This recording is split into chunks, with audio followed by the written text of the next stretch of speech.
प्रश्न नंबर 44 ફીણ પ્લવન પદ્ધતિ દરમિયાન ખનિજના કણો એક્સ દ્વારા જ્યારે ગેંગના કણો વાય દ્વારા ભીંજાતા હોય તો એક્સ ને વાય અનુક્રમે શું? તો ફીણ પ્લવન પદ્ધતિમાં જે છે તો એમાં ખનિજના કણો જે છે ખનિજના કણો અને ગેંગના કણો આ વાય દ્વારા ભીંજાય તો એક્સ અને વાય. તો ખનિજના જે કણો જે છે એ કોના દ્વારા ભીંજા છે? તો આપણે જો ફીણ પ્લવન પદ્ધતિમાં આપણે શું કર્યું કે પહેલાં આપણે શું કર્યું કે એમાં પાઇન ઓઇલ ઉમેર્યું અથવા તો જે કોઈ આપણે ફીણ ઉત્પન્ન કરવા માટે તો આપણે પાઇન ઓઇલ ઉમેર્યું, પછી એમાં પાણી ઉમેર્યું, પછી હવા ફૂંકવામાં આવે. તો ગેંગ જે છે ગેંગના કણો જે છે એ શામાં ભીંજા છે? પાણીમાં. અને પાઇન ઓઇલ કે જે નાખ્યું આપણે એની અંદર શું એમાં ભીંજાશે કયો? તો એમાં ગેંગના કણો. તો 44મો પ્રશ્ન છે એમાં એક્સ એટલે ખનિજના કણો શામાં ભીંજાશે? પાઇન ઓઇલમાં. અને ગેંગના કણો જે છે એ શામાં ભીંજાય? વાય એટલે પાણી. બરાબર, પાણીમાં. જવાબ આવશે બી. પછી પ્રશ્ન નંબર 45 ઝીંક સલ્ફાઇડ અને લેડ સલ્ફાઇડ ધરાવતી કાચી ધાતુના સંકેતમાં અવસાધક તરીકે શું વપરાય? જો ઝીંક સલ્ફાઇડ અને લેડ સલ્ફાઇડ એમાં અવસાધક તરીકે, તો અવસાધક તરીકે એમાં શું થાય કે આપણે સોડિયમ ક્લોરાઇડ, હાઇડ્રોજન ઓક્સાઇડ પાણી, કે સોડિયમ સાયનાઇડ કે CO2. હવે જો થિયરીમાં તમે તો એમાં સોડિયમ સાયનાઇડ વપરાશે અવસાધક તરીકે. જેમાં અવસાધક જે છે આપણે બુકમાં લખેલો શબ્દ હતો, મતલબ નમક લખેલો હતો.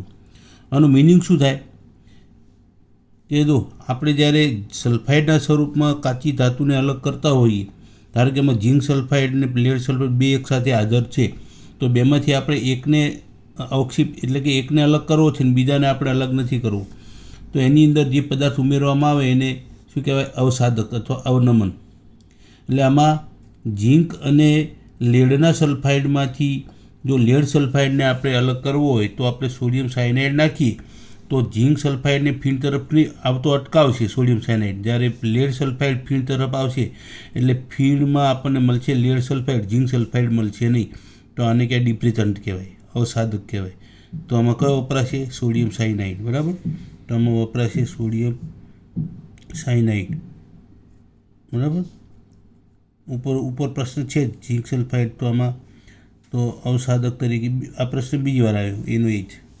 હવે 47મો પ્રશ્ન જ્યારે કાચી ધાતુ કોઈ યોગ્ય દ્રાવકમાં દ્રવ્ય હોય ત્યારે સંકેન્દ્રીકરણ માટે કઈ પદ્ધતિ ઉપયોગમાં આવે? તો બધું કાચી ધાતુ કોઈ યોગ્ય દ્રાવકમાં દ્રવ્ય હોય, ચોક્કસ દ્રાવકમાં દ્રવ્ય હોય, બરાબર, અને ત્યારે આપણે કઈ પદ્ધતિનો ઉપયોગ કરાય? તો નિક્ષાલનનો. એટલે નિક્ષાલનમાં શું હોય કે ઘણા બધા ખનિજો, ઘણા બધા ઓક્સાઇડ સંયોજનો હોય, એમાં તમે કોઈ આપણે જેને અલગ કરવો છે એ શેમાં દ્રાવ્ય છે એ આપણે એમાં ઉમેરીએ તો એ દ્રાવ્ય થશે, બાકીના રહી જશે. તો આ પદ્ધતિને નિક્ષાલન કહેવાય. બરાબર, કે યોગ્ય દ્રાવકમાં દ્રાવ્ય હોય એનો આપણે ઉપયોગ કરી. ધારો કે બોક્સાઇડ છે, બોક્સાઇડમાંથી એલ્યુમિનિયમને આપણે ઉપયોગ અલગ કરવો છે, ટિટાનિયમ ડાયોક્સાઇડ છે, એમાં એફીનો ઓક્સાઇડ છે, સિલિકોનનો ઓક્સાઇડ છે, એ બધાને રાખી દેવા છે. ફક્ત આપણે એલ્યુમિનિયમ ઓક્સાઇડને જ આપણે દૂર કરવું. તો એમાં શું સોડિયમ હાઇડ્રોક્સાઇડ તમે નાખશો ઊંચા દબાણેથી હવા પસાર કરશો તો શું છે? સિલિકોનને એલ્યુમિનિયમ બે ઓક્સાઇડ ઓગળશે, પછી આપણે બેમાંથી એકને અલગ કરવાનું છે. બરાબર, તો આ પદ્ધતિને શું કહેવાય? નિક્ષાલન કહેવાય. હવે પ્રશ્ન નંબર 48 નીચે પૈકી કઈ પ્રક્રિયા નિક્ષાલનનું ઉદાહરણ છે? હવે નિક્ષાલનનું ઉદાહરણ બોર્ડમાં પૂછાયેલો પ્રશ્ન છે આ 48મો પ્રશ્ન.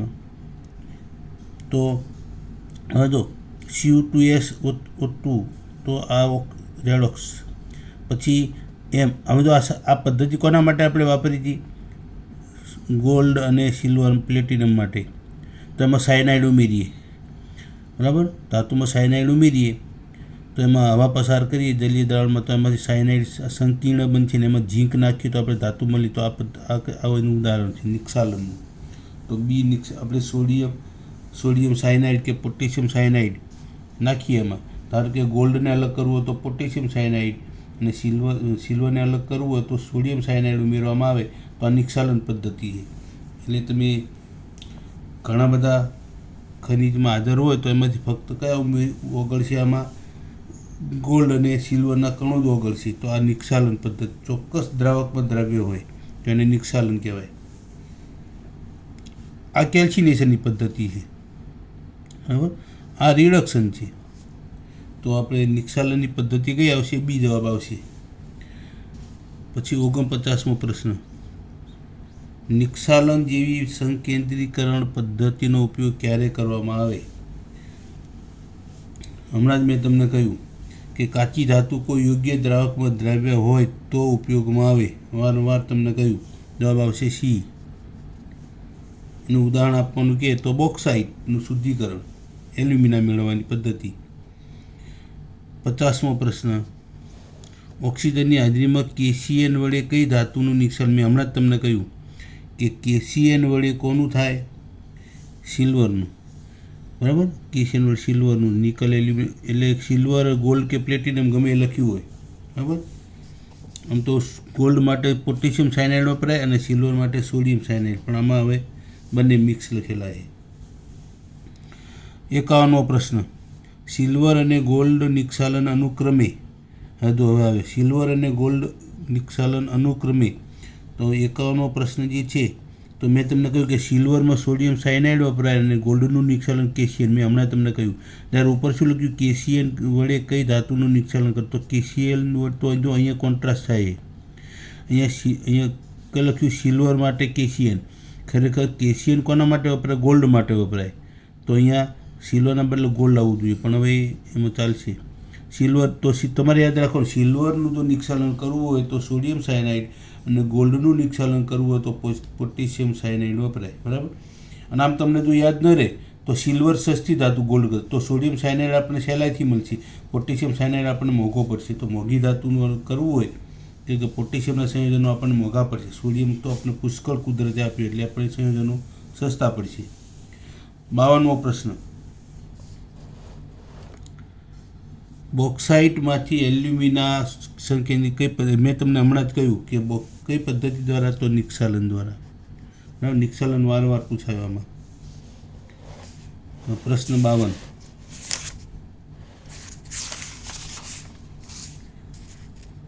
પૂરો થયો. પ્રશ્ન નંબર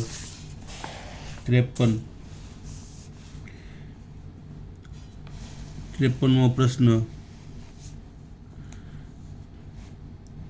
અપરિષ્કૃત સિલ્વર ધાતુની મંદ જલીય NaCN સાથેની પ્રક્રિયાથી જલદ્રાવ્ય સંકીર્ણ સંયોજન બને ત્યારે કોની હાજરી જરૂરી છે? એટલે આપણે જો સિલ્વર ધાતુની મંદ જલીય NaCN એમાં હવા પસાર કરવી પડશે, બરાબર. તો હવા પસાર કરવી પડશે તો ઓક્સિજનની જરૂર પડશે એમાં, બરાબર. તો 53મા પ્રશ્નમાં જવાબ આવશે બી. હવે સંકેન્દ્રિત કાચી ધાતુ અપરિષ્કૃત ધાતુનું નિષ્કર્ષ આ પણ આપણા કોર્સમાં છે, બરાબર. તો એના પ્રશ્નો પણ આપણે લઈ લઈએ. તો 54મો પ્રશ્ન, સલ્ફાઇડયુક્ત કાચી ધાતુને કયા સ્વરૂપમાં ફેરવ્યા પછી જ રિડક્શન કરવામાં આવે? જો સલ્ફાઇડયુક્ત હોય, હવે આપણે શું કરીએ? બેસીમર પદ્ધતિમાં એમાં બધામાં શું કર્યું કે કોઈ પણ ધારો કે હાઇડ્રોક્સાઇડ હોય કે સલ્ફાઇડ હોય કે કાર્બોનેટ હોય તો એને આપણે શામાં રૂપાંતર કરીએ છીએ? ઓક્સાઇડમાં, બરાબર. તો કયો જવાબ આવશે? 54માં ઓક્સાઇડ. કેમ કે ઓક્સાઇડમાં ફેરવ્યા પછી એનું રિડક્શન બહુ સહેલાઈથી થશે એટલે આપણે એને ઓક્સાઇડમાં ફેરવીએ છીએ. એટલે કોઈ પણ કાચી ધાતુ હોય, બરાબર, એટલે કે કાચી ધાતુ ઓક્સાઇડ સ્વરૂપમાં હોય તો આપણે રિડક્શનથી સહેલાઈથી આપણે એને મેળવી શકીએ, એટલે ઓક્સાઇડમાં રૂપાંતર. જો કેલ્શિયમ કાર્બોનેટને ગરમ કરીને કેલ્શિયમ ઓક્સાઇડ બનાવ્યો, કોપરના સલ્ફાઇડને આપણે બેસીમર પદ્ધતિમાં કોપર ઓક્સાઇડ બનાવ્યો, બરાબર. એફીનો પણ આપણે ઓક્સાઇડ આપણને મળે જ છે ઓક્સાઇડ સ્વરૂપમાં, એનું શુદ્ધિકરણ કર્યું તો ઓક્સાઇડ સ્વરૂપમાં મેળવવું પડે. 55મો પ્રશ્ન, કેલેમાઇનના કેલ્સિનેશન તબક્કા દરમિયાન સખત ગરમ કરવા. હવે તો કેલેમાઇનના કેલ્સિનેશન એટલે ઊંચા તાપમાને ગરમ કરવું બીજા અર્થમાં, બરાબર. તો હવે કેલ્સિનેશન તમે હવે કેલેમાઇન પહેલાં તમારે શું નક્કી કરવું પડે કે કેલેમાઇનમાં ઋણાયન કયો છે? હવે અને ધન. હવે કેલેમાઇન કોની કાચી ધાતુ છે? તો કેલેમાઇન જે છે ને એ કાર્બોનેટના સ્વરૂપમાં છે તો કાર્બન ડાયોક્સાઇડ છૂટો પડશે, બરાબર. સલ્ફરના સ્વરૂપમાં હોય તો સલ્ફાઇડ, સલ્ફર ડાયોક્સાઇડ, બરાબર. તો કાર્બોનેટના સ્વરૂપમાં છે કેલેમાઇન. તો કેલેમાઇન આપણને કેલેમાઇનનું કેલ્સિનેશન કરશું એટલે કેલેમાઇનના કેલ્સિનેશન દરમિયાન શું થશે? તો કેલેમાઇન છે કોની ધાતુ છે? તો ઝીંક કાર્બોનેટ, બરાબર. કેલેમાઇન એટલે ઝીંક કાર્બોનેટ. એને ગરમ કરશો તો શું મળશે આપણને? કાર્બન ડાયોક્સાઇડ છૂટો પડશે, બરાબર. ઝીંક કાર્બોનેટ તો કાર્બન ડાયોક્સાઇડ મળશે. જો સલ્ફાઇડ હોય તો સલ્ફર ડાયોક્સાઇડ છૂટો પડે, બરાબર. તો આ તમારે યાદ રાખવું, કેલેમાઇન ઝીંકની કાચી ધાતુ છે, ખનિજ, ઝીંક કાર્બોનેટના સ્વરૂપમાં. 56મો પ્રશ્ન, પુંજન તબક્કા દરમિયાન કાચી ધાતુને તે ધાતુના ગલન બિંદુથી નીચા તાપમાને ખાલી જગ્યામાં સખત હવા દાખલ કરી ગરમ કરવામાં આવે છે. હા, તો આમાં પુંજન એટલે એમ તો શેકવું એવું થાય, બરાબર. તો બેસીમર પદ્ધતિ, વાટ પદ્ધતિ, પરિવર્તની પદ્ધતિમાં રિવર્બરેટરી ભઠ્ઠી, એનું નામ રિવર્બરેટરી ભઠ્ઠીની અંદર આપણે શું કરીએ? સખત હવા પસાર કરીને ગરમ કરીએ એટલે શું થશે? સલ્ફર હોય તો સલ્ફર ડાયોક્સાઇડના રૂપમાં છૂટો પડશે એમાંથી. 57મો પ્રશ્ન, ચૂનાના પથ્થરને અત્યંત ગરમ કરતાં CO2 વાયુ મુક્ત થાય તો ધાતુ કર્મ વિધિમાં આ પ્રક્રિયા કયા નામે? મેં તમને કહ્યું, ઊંચા તાપમાને ગરમ કરવામાં આવે તો કાર્બન ડાયોક્સાઇડ છૂટો પડતો હોય, તો હાઇડ્રોક્સાઇડના સ્વરૂપમાં હોય તો H2O છૂટો પડે, નિર્જલીકરણ. આ બધી કેલ્સિનેશનની પદ્ધતિ કહેવાય. તો કેલ્સિનેશનની પદ્ધતિ કહેવાય આને. સલ્ફાઇડ કાચી ધાતુમાંથી ધાતુ મેળવતા પહેલાં તેનું ઓક્સાઇડમાં રૂપાંતર કરવામાં આવે છે. આ કાચી ધાતુનું સીધું રિડક્શન કરવામાં આવતું નથી. શા માટે? પ્રશ્ન બહુ સારો છે આ. જો હવે આપણે ધાતુ મેળવતા પહેલાં શું કરીએ છીએ? ધારો કે ઝીંક કાર્બોનેટ છે તો આપણે ગરમ કરીને ઓક્સાઇડમાં રૂપાંતર કર્યું. કોપરનો કાર્બોનેટ હોય તો ગરમ કરીને ઓક્સાઇડમાં રૂપાંતર કર્યું. હાઇડ્રોક્સાઇડના સ્વરૂપમાં હોય તો આપણે ગરમ કરીને પાણીનો અણુ છૂટો એટલે ઓક્સાઇડમાં રૂપાંતર કર્યું. કેલ્શિયમ કાર્બોનેટને ગરમ કરે તો ઓક્સાઇડમાં રૂપાંતર કરવાનું કારણ શું? મેં તમને હમણાં કહ્યું એક તો, બરાબર. તો આ કાચી ધાતુનું સીધું રિડક્શન કરવામાં આવતું નથી. શા માટે? તો ઓક્સાઇડમાં રૂપાંતર કરવામાં આવે. પ્રશ્ન મૂળ આ છે કે ઓક્સાઇડમાં રૂપાંતર શું કામ કરવું છે? ડાયરેક્ટ સીધું કેમ આપણે ન કર્યું એનું રિડક્શન, બરાબર. તો 58મો પ્રશ્ન છે, એમાં કાર્બન ડાયોક્સાઇડ એ CH2 કરતાં વધુ બાષ્પશીલ, આવું કોઈ કારણ નથી. CH2 ઉષ્માગતિકીય રીતે હવે તો CH2 સલ્ફાઇડ કાચી ધાતુ જે છે ને, સલ્ફાઇડ કાચી ધાતુ CO2 કરતાં ઓછો થાય છે, એવું કોઈ કારણ નથી. ધાતુ સલ્ફાઇડો ઉષ્માગતિકીય CH2 કરતાં, CH2નો કોઈ પ્રશ્ન આવતો જ નથી. ધાતુના ઓક્સાઇડ એ ધાતુના સલ્ફાઇડ કરતાં વધુ સ્થાયી છે, બરાબર. ઓક્સાઇડ વધુ સ્થાયી છે એટલે આપણે એને ઓક્સાઇડમાં રૂપાંતર, એક કારણ આવશે. બીજું કારણ મેં તમને કહ્યું કે એનું સહેલાઈથી રિડક્શન કરવામાં આવે. ઓક્સાઇડનું રિડક્શન સહેલાઈથી થશે, બરાબર. તો આપણે એને ઓક્સાઇડમાં રૂપાંતર કરીએ છીએ કાચી ધાતુને. 59મો પ્રશ્ન, કાચી ધાતુને વધુ હવાની હાજરીમાં ગરમ કરી બાષ્પશીલ અશુદ્ધિઓને દૂર કરી ખનિજનું ઓક્સાઇડમાં રૂપાંતર કરવાની પદ્ધતિનું નામ છે? 59મો પ્રશ્ન, એ પદ્ધતિનું નામ ખાલી તમને કહ્યું છે. હવાની હાજરીમાં ગરમ કરીને બાષ્પશીલ અશુદ્ધિઓને દૂર કરી, મેં તમને હમણાં કહ્યું કે ડિહાઇડ્રેટ કરવામાં આવે તો ખનિજનું ઓક્સાઇડમાં રૂપાંતર થાય. ઓક્સાઇડમાં રૂપાંતર થાય કેલ્સિનેશન હોય, બીજી કઈ હોય? એ કેલ્સિનેશનની હોય. તો ગરમ કરવાની પદ્ધતિ છે ને, એટલે ભુંજન નહીં, કેલ્સિનેશન આવશે. 59મો પ્રશ્ન છે, એમાં કેલ્સિનેશનની પદ્ધતિ કહેવાય. ઊંચા તાપમાને ગરમ કરો એટલે ઓક્સાઇડમાં રૂપાંતર થાય. હવે કઈ રાસાયણિક પ્રક્રિયા ભુંજન દર્શાવતી નથી? પ્રશ્ન નંબર 60, ભુંજનની પદ્ધતિ કઈ નથી? તો ભુંજનની પદ્ધતિ જે છે હવાની હાજરીમાં આપણે ગરમ કરીએ છીએ, બરાબર, ઉપર જ લખેલું છે. હવે હવાની હાજરીમાં આપણે શું કરીએ? એને શેકીએ છીએ. ભુંજન એટલે શેકવું આમ તો હવાની, જો આ જે છે કાર્બોનેટમાંથી ઓક્સાઇડ, તો આ કેલ્સિનેશન પદ્ધતિ, આ ભુંજન નથી. તો આ ભુંજન, તો જવાબ કયો આવશે? ભુંજનની નથી એટલે 60માં આવશે એ. તો જવાબ આવશે આ. જો આ ઓક્સિજનની હાજરીમાં ગરમ કર્યો, ઓક્સિજનની હાજરીમાં આ ભુંજન છે. જ્યારે આ વિઘટન થયું, મેગ્નેશિયમ કાર્બોનેટમાંથી કાર્બન ડાયોક્સાઇડ છૂટો પડે તો આ કેલ્સિનેશન પદ્ધતિ છે, બરાબર. આ બાકીની ભૂંજન છે. તો કઈ ભૂંજન નથી? તો પહેલી ભૂંજનની નથી. તો 60માં જવાબ આવશે એ, બરાબર. પ્રશ્ન નંબર 62.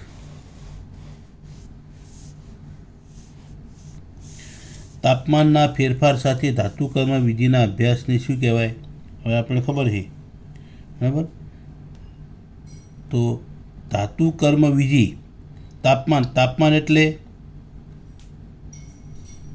હવે તાપમાનના ફેરફાર સાથે તો પાયરોમેટલર્જી કહેવાય એને, બરાબર. 62મો પ્રશ્ન જે છે એનો જવાબ આવશે સી, પાયરોમેટલર્જી. 63મો પ્રશ્ન, એલ્યુમિનિયમ ઓક્સાઇડમાંથી એલ્યુમિનિયમ મેળવવાની હોલ પ્રવૃત્તિમાં ફ્લક્સ તરીકે શું વાપરવામાં આવે? એ તો તમે 10મા ધોરણમાં ભણી ગયા, બરાબર.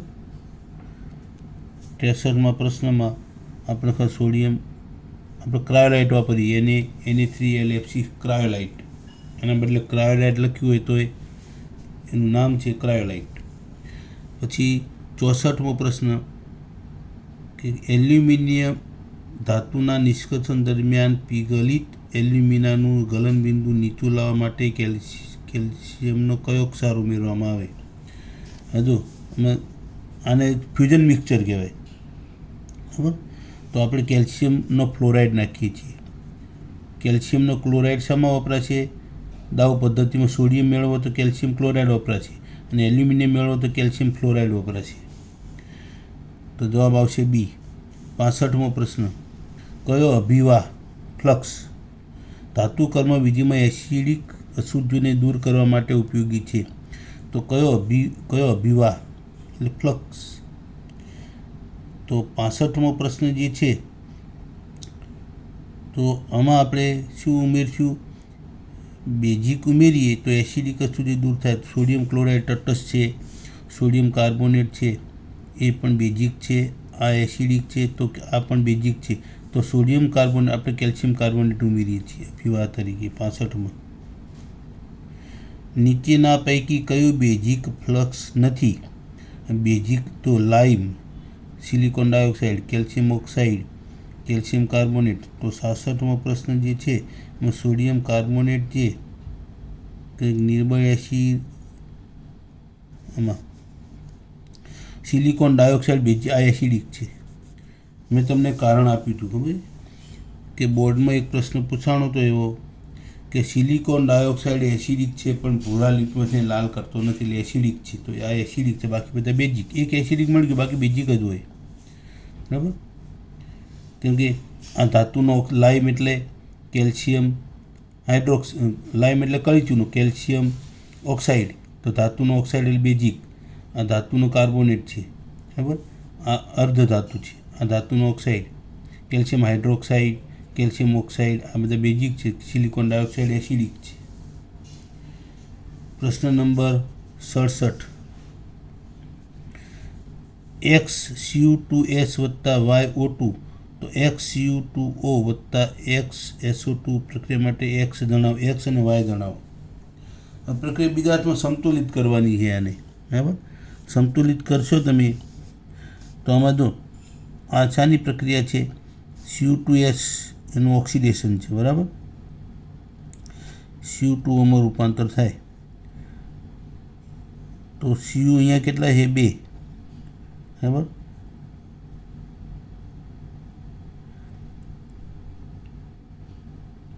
તો x બરાબર તમે 2 મૂકો તો 2 Cu, આના પર આ મૂકો ને x બરાબર 2 y બરાબર મૂકી દેવાના, બરાબર.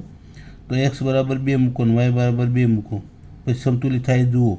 એમ અજમાયશીની રીતે કરશો તો થઈ જશે. તો આમાં જવાબ આવશે x બરાબર 2 મૂકશો તમે, x બરાબર 2 તો 2 તો 4 કોપર થઈ ગયા, અને y બરાબર પણ તમે y બરાબર 3 મૂકો તો 3 દુ 6 ઓક્સિજન, બરાબર. 3 દુ 6 તો અહીંયા કેટલા થાય? 2 2 અને 2 દુ 4 6 થઈ ગયા. તો આવશે જવાબ સી. 68મો પ્રશ્ન, કોપરની આયન અને સલ્ફાઇડયુક્ત કાચી ધાતુ કોપર પાયરાઇટને પરાવર્તિત ભઠ્ઠીમાં ગરમ કરતાં પહેલાં તેમાં શું ઉમેરવામાં આવે છે? હવે 68મો પ્રશ્ન જે છે એમાં તમે કોપર પાયરાઇટને રિવર્બરેટરી ભઠ્ઠીમાં ઉમેરો એ પહેલાં શું કરવું પડશે? તો સિલિકોન ડાયોક્સાઇડ સ્લેગ બનાવવા માટે, કારણ કે એમાં શું બનશે કે એફી જે રહી ગયો છે, એફીનો ઓક્સાઇડ એ સિલિકોન ડાયોક્સાઇડ સાથે સ્લેગ બનાવશે, એટલે પહેલાં SiO2 એમાં ઉમેરવો પડશે, રેતી. 69મો પ્રશ્ન, નીચેનામાંથી કયું સંયોજન સ્લેગ તરીકે જાણીતું? હવે આપણે તો ખબર છે, હમણાં જ વાત થઈ, FeSiO3 સ્લેગ તરીકે FeSiO3. પછી એલ્યુમિનિયમ ઓક્સાઇડ જેવા સ્થાયી ઓક્સાઇડનું રિડક્શન ઇલેક્ટ્રોન મેળવવાને કારણે થતું હોવાથી તો એને ઇલેક્ટ્રોનેશન કહેવાય. બરાબર, ઇલેક્ટ્રોનની હાજરી હોય ઇલેક્ટ્રોનેશન કહેવાય. વિદ્યુત વિભાજનનો ઉપયોગ શેમાં થતો નથી? પ્રશ્ન નંબર 71, વિદ્યુત વિભાજનનો ઉપયોગ શેમાં નથી થતો? તો KOHના ઉત્પાદનમાં વિદ્યુત વિભાજન ન થાય, પાણીના શુદ્ધિકરણમાં વોલ્ટાનો કોષ થાય, પાણીનું ઉત્પાદન. પાણીના ઉત્પાદનમાં ન થાય, વિદ્યુત વિભાજનથી તમે હાઇડ્રોજન ઓક્સિજન છૂટા કરી શકો. પાણીનું ઉત્પાદન કરવું હોય તમે વિદ્યુત વિભાજન તો વિઘટન કરશે આમાં. તો ધાતુનું શુદ્ધિકરણમાં વપરાય સોડિયમનો તો આવશે જવાબ C.